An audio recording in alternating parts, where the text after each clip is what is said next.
Hello guys, welcome back again to my channel. Bersama saya Hansen di sini, dan seperti biasanya setiap harinya saya akan buatkan video seputar cryptocurrency. So bagi kalian yang tertarik seputar cryptocurrency, boleh aja langsung bantu saya like dan juga subscribe. Jangan lupa juga untuk hidupkan lonceng notifikasinya supaya kalian gak ketinggalan update terbaru seputar cryptocurrency. Oke, pada hari ini kita kembali ke bahas seputaran Bitcoin, dan seperti biasa kita bakal mulai dari market cap terlebih dahulu. Per hari ini secara global market cap crypto berada di angka 858 billion dolar atau naik sekitar 0,97%. Nah, Bitcoin sendiri di angka 17.028, Ethereum 1.286, BNB 291, XRP 0,39, Dogecoin 0,1, Cardano 0,31, dan Polygon Matic berada di urutan ke-10 dengan harga 0,93 dolar. So, per hari ini kita melihat market rata-rata dalam keadaan hijau, kenaikannya ranging antara 0,sekian% hingga kurang lebih 2%-an, dan top performernya adalah Matic guys, dengan kenaikan 2,53% ke 0,92 dolar. So, itu adalah outlook sementara dari beberapa top coin yang ada. Sekarang kita masuk dulu ke beberapa berita dan data terbaru hari ini. Nah, pertama disampaikan di sini, Bitcoin slips as US economy added a strong 263k jobs in November. The unemployment rate was unchanged at 3.7%. Jadi, kemarin kita melihat ada data NFP sekaligus data unemployment rate dari Amerika Serikat itu dirilis, guys. Dan pada saat ini dirilis, kita melihat terjadi sell-off tidak hanya di stock market, tapi juga terjadi di gold, kemudian Bitcoin, itu rata-rata terkoreksi. Karena ternyata masih banyak sekali pembukaan ketenagakerjaan di bidang non-farm. Oke? Dan di sini, kalau misalnya kalian perhatikan, unemployment rate-nya pun masih stay di angka 3,7%. Which is bisa diinterpretasikan oleh banyak orang ini bukan berita baik. Kenapa? Karena seperti yang sudah disampaikan oleh kakek Powell juga kemarin, mereka itu sebenarnya pengen ya ngelihat labor market itu sedikit melemah gitu. Atau pada intinya mereka pengen melihat tingkat pengangguran di Amerika itu meningkat. Untuk apa? Untuk mengurangi demand, sehingga inflasi bisa ditekan. Cuman untuk data semalam kita justru melihat ada peningkatan di non-farm payrolls. Oke, dan tingkat pengangguran juga stay di angka 3,7%, tidak meningkat sama sekali. So, itu yang membuat kemarin market sedikit sell off. Namun pada akhirnya kita melihat market kembali rebound gitu ya, baik di gold, stock market US, menjelang mereka closing itu juga udah kembali rebound, dan juga Bitcoin melakukan hal yang sama. Ya, walaupun kita memang melihat tidak ada pelemahan gitu ya di labor market, tapi juga tidak ada penguatan yang terlalu signifikan. So, mungkin market hanya sedikit bereaksi secara negatif, tapi pada akhirnya mereka mungkin merasa oke, mungkin mereka overreacted dan kita kembali rebound ke atas. Jadi itu adalah yang terjadi semalam guys. So untuk teman-teman yang kemarin ada trading, ya mudah-mudahan ya kalian ada yang cuan dari hasil NFP kemarin yang tidak sesuai ekspektasi sebenarnya. Saya ekspektasikan bahwa unemployment rate itu sudah start kembali meningkat gitu ya, mungkin ke 3,8 atau 3,9, tapi pada kenyataannya kita stay di 3,7%. Walaupun gitu ya, di data bulan lalu kita melihat sudah ada pelemahan sebesar 0,2% ya, dari 3,5 menjadi 3,7, tapi untuk bulan ini ternyata tidak ada peningkatan sama sekali. Kita bakalan lihat lagi nanti di Januari 2023 apakah unemployment rate masih akan stick di angka 3,7 atau kita akan melemah atau justru menguat gitu ya.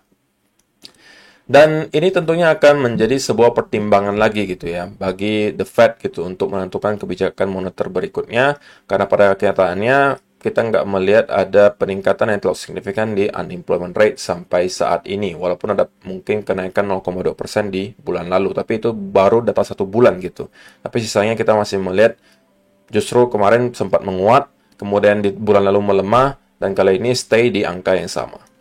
Jadi itu adalah yang pertama. Sebenarnya berita hari ini nggak banyak gitu ya guys. Saya cuma pengen kasih lihat sebenarnya apa yang sekarang sedang terjadi di luar gitu ya terhadap adopsi Bitcoin. Nah, ini adalah salah satunya guys yang menurut saya cukup menarik. Ini adalah anak-anak sekolah di Brazil yang jajan sekarang bisa pakai kartu, guys, dan bayarnya pakai Bitcoin loh. Kalian bayangkan. School kids in Brazil using Bitcoin to buy fruit. The future is bright. Jadi kapan nih kira-kira Indonesia bisa seperti ini, guys? Dimana anak-anak nggak perlu lagi bawa cash gitu ya, nggak perlu lagi bawa uang kertas. Cukup bawa kartu saja, tinggal di tap seperti yang kalian lihat di sini, dan otomatis itu akan langsung terbayar. Tidak sampai di situ, kalian juga bisa melihat hal yang serupa sebenarnya terjadi di El Salvador. Ini ya, dimana kalau kalian perhatikan di sini, mereka itu mungkin menyisihkan uang jajan mereka gitu ya, yang tersisa, itu dijadikan sebagai Bitcoin, di-convert ke Bitcoin. Nah, ini adalah alatnya gitu guys. Kids in El Salvador turning physical coins into Bitcoin. Nah, kalian bisa lihat di sini.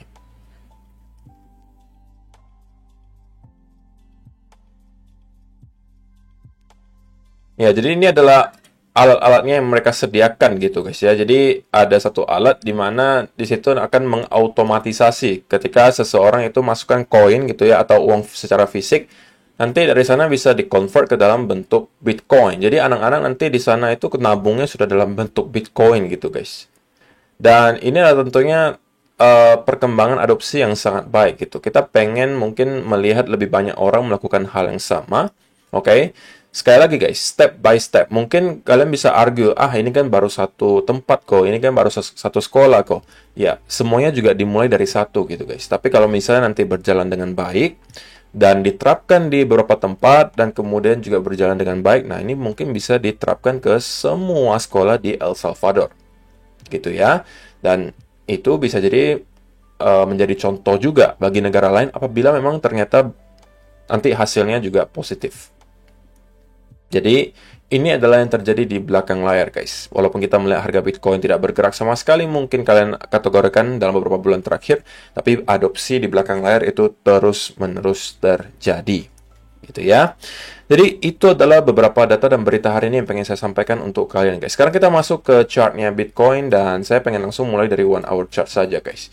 Nah, semalam kita melihat pergerakan yang cukup liar gitu ya. Tentunya diakibatkan oleh NFP di sini.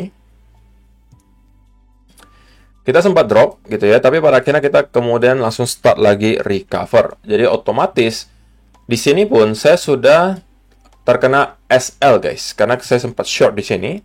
Tapi kebetulan sekali lagi saya sudah menggeser stop loss saya ke arah break even. Jadi ya keluarnya dalam keadaan break even, tidak loss gitu ya, break even lah istilahnya. Dan untuk sekarang, saya tidak kembali akan mencari peluang untuk short. Kenapa? Karena kalau misalnya saya melihat secara pure price action, gitu ya, justru yang lebih terlihat sekarang di sini adalah semacam corrective move, guys. Oke, ini cenderung seperti corrective move yang tercipta di sini. Dan kalau ini yang terjadi, gitu ya, kalau kita develop terus-menerus corrective move-nya di sini, maka ini justru menjadi pertanda yang cukup besar bahwa kemungkinan Bitcoin akan melanjutkan kenaikannya minimal ke arah 18.000. Gitu ya. Cuma untuk sekarang kita masih hovering di sekitaran area 17.000. Untuk sekarang saya belum pengen untuk mencari kembali short setup gitu ya. Yang justru saya mau kalau ternyata memang kita mampu break lagi di atas area di sini. Nah, kemudian mendapatkan ada bullish continuation pattern. Ini justru akan saya manfaatkan untuk kembali menargetkan ke sekitaran area 18.000. Jadi secara pure price action sekarang, kita justru melihat pergerakan yang cenderung korektif di sini. Penurunannya kemarin itu cuma untuk trap doang, dan kita kembali recover ke atas. Oke. Bahkan kalau kalian mungkin lihat di 15 minute chart, ini cenderung kita membuat semacam V-shape recovery di sini. Oke. Ini dia. Jadi itu juga adalah sebuah sign yang bullish gitu guys.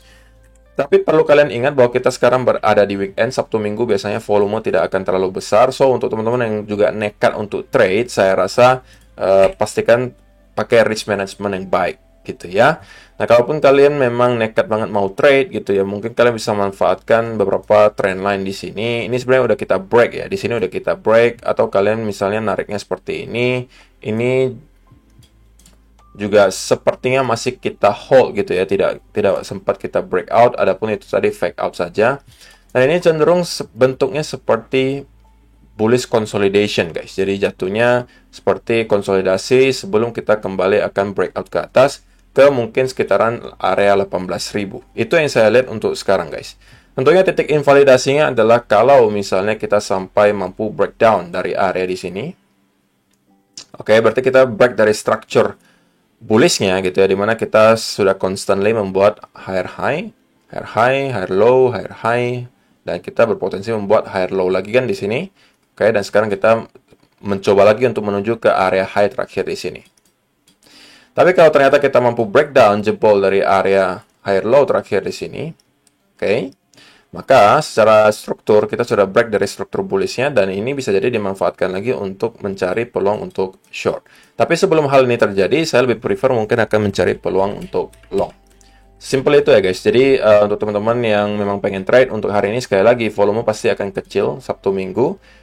Dan ya, mudah-mudahan itu bisa membantu. Untuk sementara probability-nya bagi saya lebih tinggi adalah kalau kita akan meneruskan kenaikan ke atas. Mungkin kita akan mendapatkan sebuah push terakhir gitu ya. Sebelum kita mungkin terkonsolidasi lagi di sini.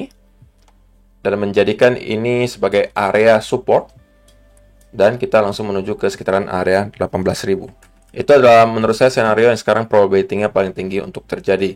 Baru dari sana lagi kita akan melihat apa yang terjadi di sekitaran area 18.000. Apakah sellers mulai agresif lagi masuk ke area di sini dan kita melihat sudah ada pelemahan momentum bullish di sini. Maka kalau itu yang terjadi, sekali lagi ini bisa menjadi peluang untuk mencari short set awal lagi untuk menargetkan minimal ke sekitaran area 17.000 gitu ya. Atau kalau kita melihat ada pergerakan yang cukup impulsif ke bawah di sini dan kita jebol langsung tanpa ada perlawanan di sekitaran area di sini, kita bisa hold sampai mungkin ke area low terakhir di sekitaran 15.000 atau bahkan kita membuat lower low yang baru. Gitu ya.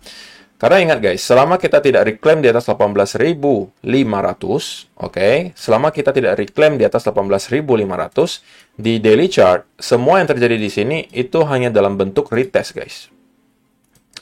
Ini adalah area yang saya mau lihat Bitcoin reclaim gitu. Kalau tidak mampu reclaim di atas area ini, semua yang terjadi di sini itu hanya termasuk bearish consolidation di daily chart, gitu ya. Dan kalaupun kita nyentuh ke sini, ini hanya bisa kita kategorikan sebagai bearish retest. Dan ini bisa jadi potensi untuk kembali down. Tapi kalau kita mampu reclaim kembali di area tersebut dan kembali ke area yang sebelumnya menjadi major support dan sekarang harusnya menjadi major resistance, ini adalah area ya guys, bukan angka pasti. Bukan. Nah, ini adalah areanya.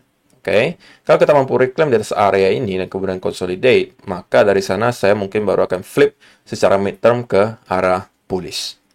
Oke, so itu aja yang perlu saya sampaikan untuk video hari ini guys. Semoga bermanfaat untuk kalian semua. Terima kasih yang sudah menonton sampai selesai. Kita akan bertemu lagi di video yang berikutnya. Bye-bye.